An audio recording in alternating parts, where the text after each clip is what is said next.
All right, welcome to this video. Check out that confetti. So my name is Taylor Benchard. I want to talk to you today about the best sales process that you could possibly use to close more clients, okay? To close more deals, increase your MRR.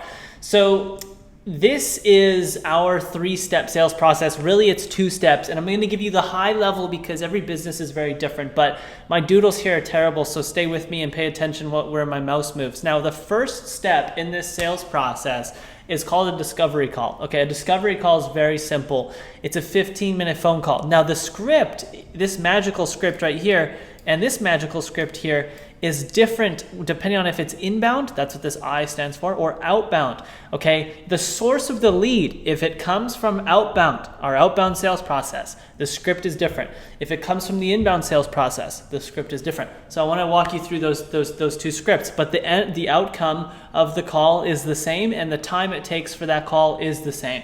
So here is the 15-minute discovery call purpose. For us, the purpose of this discovery call is to get access to their account so that we can run an audit, okay? We are not going to talk about our price. We never tell them about our price. We don't have a pricing that's on our website. We only do an audit. So we do value-based pricing, which is, if we can increase their sales $100,000 a month, we're going to definitely, charge somewhere between 5 to 10, depending on the profitability of that sales for them. So we just talk to them about, what the outcome is really to get access to their account. So in this discovery call, we're just asking open-ended questions to help us understand if we even want to proceed to step number 2, which is the actual sales call. Okay, so the actual sales call doesn't happen until the second phone call. So before we get into that, let me finish this the script. So if you go to our website, betterams.com, this is our website here. Now, if you go to the homepage, there's a button here to qualify for a free audit. There's a button here. When you click this button, you get taken to this landing page. This is how you can work with us, okay? You got to come in here, put in some information, then you click to schedule a discovery call. So this is inbound, right? Because people are coming through the website. Same thing if they message me on LinkedIn or someone messages us on LinkedIn, we're just going to tell them, hey, okay, yeah, go book a call here, and they'll book a call. And they'll have to fill out this survey. What's beautiful is, the most important thing on this survey is what is their sales. If they're doing 6 figures, we're going to likely reject them. And if they have a terrible brand, even though they're doing 7 figures, we may even reject the call. It depends on the brand. But we will just vet them out. So we don't waste any time. This is perfect because a lot of people have a schedule a call, and then they get on the phone, and then they qualify the lead, and the lead's shit, and then they just wasted 20, 30 minutes of their life. And so you need to have this. This is important, but that's not the purpose of this video. So inbound, they come through the website, they come through social media. When we hop on that call, the script is very simple. It goes like this. Hey, John, how are you? Great, small talk, da-da-da-da-da. Yeah, based in Panama, you're based in Chicago, cool. Hey, John, do you mind if I ask you a few questions about your advertising on Amazon? Yeah, sure, go ahead. Okay, tell me, how did it perform last month for you? Okay, now this is very important. I want to pause right here. Okay, many people doing sales, they ask black or white questions, okay? That sucks. Don't ever ask black or white questions unless you need to, and try to do the black or white questions towards the end of the discovery call. Once you've asked, here's the key, all of the open-ended questions, okay? I'm gonna put this in here. OEQ. This is the most important thing you can learn in sales. How to ask open-ended questions, all right?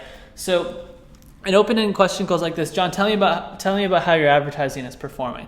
Now, that's an open-ended question. But the first open-ended question we actually ask everybody on the phone call, at least for inbound, this is what I do. Now, so some people in our companies have different processes. I'll always ask them, hey, John, what's the purpose for us hopping on a call today? That's great. I'm just going to take a sip of water. Now, some of you are thinking that's ridiculous, or, why not just get straight to the point? Look, at the end of the day, every prospect is coming to you for a different reason. You have no freaking idea what that reason is. And it is ridiculous that so many salespeople will just go into the qualifying questions. They don't ask open-ended questions for shit. And then at the end of the call, the prospect feels like you didn't listen to them. The prospect feels like you don't understand what their actual problem is because you didn't ask them the right damn questions. And so you're failing in the discovery call process. The prospect feels like you don't understand them because you didn't ask the right questions. Look, if the prospect isn't speaking 70% of the time on the phone, inbound or outbound, you're losing, all right? You should not be speaking more than 30% of the time on any phone call. I probably speak 10% of the time on the calls, probably 10%. Now that's brilliant, and here's why. When you get on the phone, you ask someone, hey, what's the purpose for us hopping on the call today? They're gonna tell you the exact reason. And then, depending on their answer, then you can start to ask other open-ended questions, okay? But that's the most important question you can ask starting off, and that's what we do. That's what I do, at least on inbound. Now, the second couple questions is, okay, so tell me about how your advertising is performing, because obviously that's our service. And then, once I've asked that question, then I'll usually just ask them, okay, so what was your spend and sales last month? Okay, on advertising, and then what was your total sales? So those are the black or white questions. I need to get those answered at some point, but you don't want to start off with those because you want the prospect to feel understood in their current situation and what their desired situation is as well. So that's the inbound script.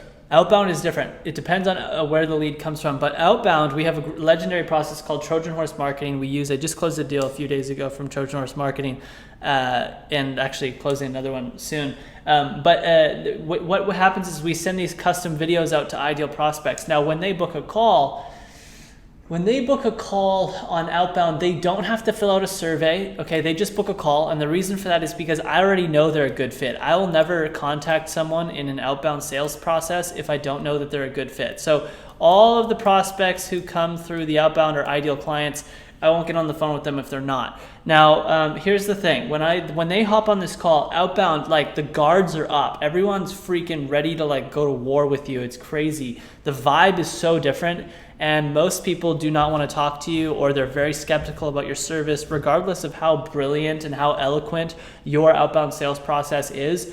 You approach them. They do not give a shit about you, okay? Inbound is very different. They're coming to you, and they don't know if you care about them yet, and they really want to work with you. Well, in most cases, if you've done a proper job with your content and all that.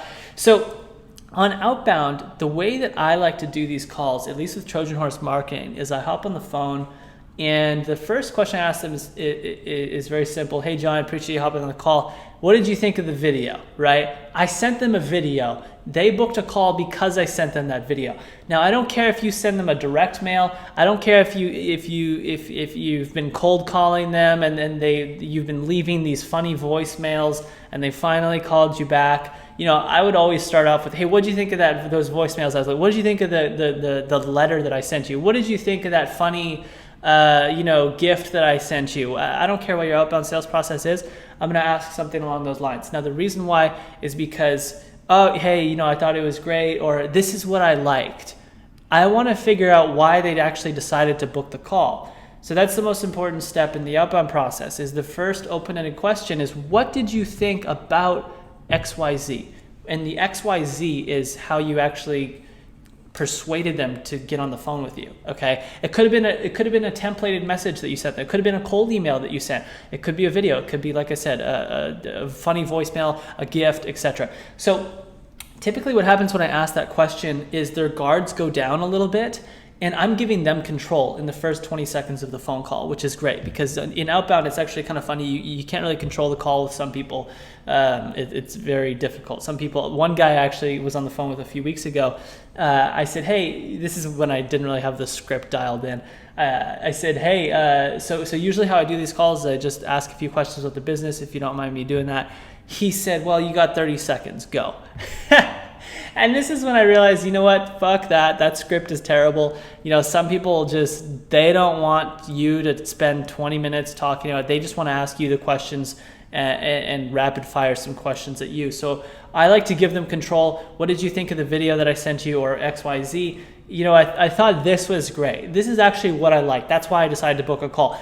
Great. That's all we're going to focus on for the rest of the call, right? So the moment that John tells me, this is the part that made me think, okay, I actually want to talk to this guy, then that's all we're going to focus on, okay? Because if nothing else interests him, why would I talk about anything else? So laser focus on the thing that got their attention and try to expand upon that. You can expand upon it. And so then what happens is I'll say, okay, yeah, so John, regarding, that you were interested in blah, blah, blah, blah, blah, another open-ended question. Sometimes they'll even ask me a bunch of questions. They'll say, okay, so how does that work? And I'll say, this is how it works. And then I'll shut up. And then if he has another question, blah, blah, blah, blah, blah. Okay, great. And then once he gives me back control of the call, I'll start to ask some more questions. And my goal on this call is to get access to their account, okay? Get access to their account for both inbound and outbound. Once we got access to their account, we'll run the audit, and we'll come back 24 to 48 hours later. We'll do a sales call. The sales call is usually no more than 15 to 30 minutes, to be honest. Most people will say yes or no, or they'll just say, you know what, give me a couple days to think about it. I want to run this by my partner. I want to run this by my team. I want to think about it. Great. That's totally fine. If they want to think about it, I'm not going to force them to close on the phone. I've tried that for many years. I was split between, okay, if I have the sales call, should I try to force them to close on the phone, or should I just be kind and give them a couple days to think about it? I find that if you go through this process correctly, you're a specialist, you offer a great service, you're unique in the marketplace, you've come across as a very likable person with a good personality, and you give them a couple of days to think about it, 60-70% of people are going to close. Okay, that's at least what I've found in my conversion rate on the phone. And I haven't done a lot of calls of recently, but just in the last couple of weeks or a few weeks of picking up sales, done about 5 audits, closed about 2 deals, and I would say that we're going to close about 1 more, so that would be 3 out of 5, which is pretty decent. So with that being said, the sales call is very simple. I will not force them. If they say, hey, Taylor, I want to think about this, that's great. Now on this call, again, I didn't really talk about the script. I'll usually hop on the call, say, hey, John, we did the audit on your account. Here's what we think we can increase your sales by, okay? And here's how long we think it'll take us to get that result. Now, in the beginning, I wasn't able to do this because I didn't have softwares that we have built now over the years. And but in the beginning, I still kind of did this. I said, hey, I think it'd definitely be worth it. Here's what we could do, blah, blah, blah. And here's how much our fee would be, okay? That's it. Now, if they want to think about it, great. Here's the secret, all right? This is the secret.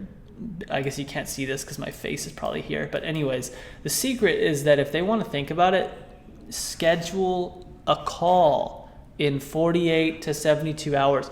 John, that's great. How about we schedule a call in for Thursday? You'll have a couple days to think about it.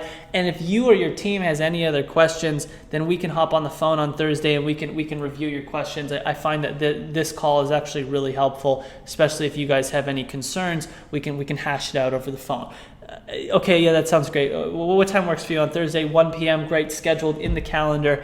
And I just, from outbound, what you're typically going to see is that the sales cycle is longer, and you might have to, and you're guaranteed 9 times out of 10 on outbound, like 95% of the time, people are not going to close on this second call. They're going to say, okay, let me think about this. Let me talk to my partners. Great, let's put in a placeholder meeting. And I just closed a deal a few days ago where we had to do this third call 4 to 5 times. Okay, so actually not 4 to 5 times. We did this third follow-up call. After the sales call, we had 3 more calls. So we did the sales call, and then we booked in the follow-up call to discuss, reviewing if they want to move forward or not on Thursday. He missed the Thursday call, so then we booked it in for Friday. He showed up on Friday. He said, Taylor, I just haven't had time to think about this. I said, that's fine.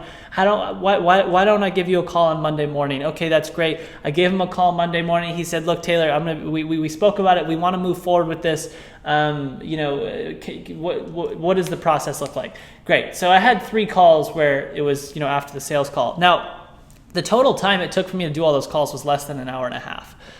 It wasn't that much because every time I called them on the follow-up, it was like, I didn't have time to think about it, done, 1 minute, gone. And the discovery call, less than 15 minutes. The sales call was actually less than 20 minutes. So my total time to close the deal, and this is on average as well, is usually less than an hour to an hour and a half. That's the sales process, all right? So let me know your thoughts in the comment section below. I think it's brilliant. We've been using it for years, and now we're very laser focused on it. And I don't know of anything that's better. I think it's the most genuine beautiful approach to sales, especially with the open-ended questions, the split between outbound and inbound, the sales call, the ability to just say, if they want to think about it, hey, put in a placeholder call or like an actual meeting, and I won't get off that call unless they say yes, okay, let's schedule a meeting in. Now, if they don't want to schedule a meeting in, then that's a good indicator that they're not really interested. Okay, and that's totally fine too. If someone's not interested, great, they're not ready, and there's many different reasons why that may be. So let me know your thoughts in the comment section below. Hit that subscribe button, hit the notification bell. I hope you enjoyed this. I hope it was helpful. In my opinion, this is the best sales process you can possibly use to sell high ticket services between $2,000 to $10,000 plus. I wouldn't really call it high ticket, but $2,000 to $10,000 plus in terms of a monthly retainer, ad rev percentage, however you're doing your pricing, pay per lead, it doesn't matter. This is what I would find works best. So with that being said, thanks for watching this. Hit that subscribe button. Ciao.